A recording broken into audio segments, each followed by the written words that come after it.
Bismillahirrahmanirrahim. Assalamualaikum warahmatullahi wabarakatuh.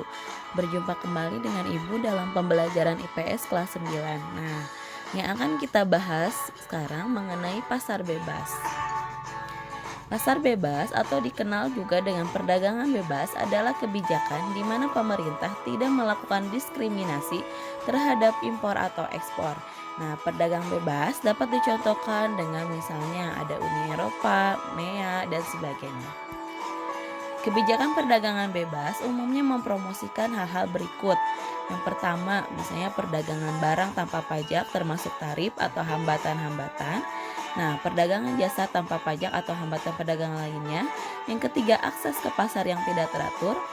Keempat, akses informasi pasar yang tidak teratur. Dan kelima, pedagang jasa tanpa pajak atau hambatan perdagangan lainnya. Nah, banyak organisasi dalam kaitannya dengan perdagangan atau pasar bebas. Adapun beberapa macam organisasi ekonomi dalam rangka perdagangan bebas yaitu yang pertama ada Masyarakat Ekonomi ASEAN atau disingkat MEA.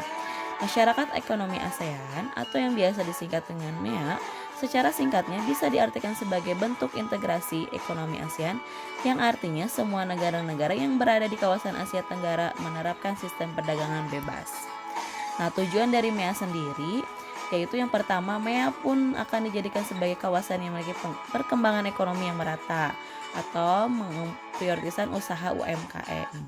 Lalu yang kedua, ada MEA yang dibentuk sebagai kawasan ekonomi tingkat kompetisi. Selanjutnya juga MEA sebagai pasar tunggal dan basis produksi internasional. Yang keempat, MEA akan diintegrasikan secara penuh terhadap perekonomian global. Selanjutnya, yang kedua yaitu ada ASEAN Free Trade Area atau disingkat AFTA. ASEAN Free Trade Area merupakan wujud dari kesepakatan dari negara-negara ASEAN untuk membentuk suatu kawasan bebas perdagangan dalam rangka meningkatkan daya saing ekonomi kawasan regional ASEAN dengan menjadikan ASEAN sebagai basis produksi dunia serta menciptakan pasar regional bagi 500 juta penduduknya. Tujuannya yaitu menjadikan kawasan ASEAN sebagai tempat produksi yang kompetitif. Yang kedua, menarik lebih banyak foreign direct investment. Yang ketiga, meningkatkan perdagangan antar negara anggota ASEAN. Selanjutnya, yang ketiga ada ASEAN Pacific Economic Cooperation atau disingkat APEC. Nah, tujuan dari APEC ini yaitu pertama untuk meningkatkan kesejahteraan, yang kedua memperjuangkan kepentingan ekonomi, ketiga tempat usaha negara maju, keempat meningkatkan perdagangan, kelima menjalankan kebijakan, dan terakhir mengurangi dan mengatasi sengketa ekonomi perdagangan. Yang keempat ada Uni Eropa. Nah, Uni Eropa ini yaitu masyarakat ekonomi di Eropa. Nah, tujuannya yaitu yang pertama integrasi Eropa dengan cara menjalin kerjasama ekonomi. Lalu yang kedua memajukan perdagangan dan menjamin adanya persaingan.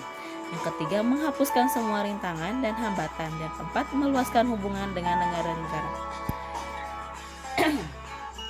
Selanjutnya ada World Trade Organization atau WTO. WTO sebagai organisasi perdagangan dunia merupakan satu-satunya badan internasional yang mengatur masalah perdagangan antar negara. Tujuannya yaitu yang pertama meningkatkan kesejahteraan negara-negara, yang kedua membantu produsen barang jasa, ketiga mendorong lebih terbukanya perdagangan dunia, keempat menciptakan rangkaian aturan dan prinsip guna mengatur perdagangan, kelima menyusun kewajiban anggota, keenam menyediakan forum untuk membicarakan isu-isu perdagangan, yang ketujuh menyediakan mekanisme penyelesaian perdagangan internasional. Oke anak-anak, selesai. Nah, termasuk materi di bab 3 kita juga sudah selesai mengenai perdagangan internasional. Nah, untuk sekarang kalian tugasnya yaitu kerjakan uji pemahaman di buku paket halaman 194 sampai 196. Terima kasih. Wassalamualaikum warahmatullahi wabarakatuh.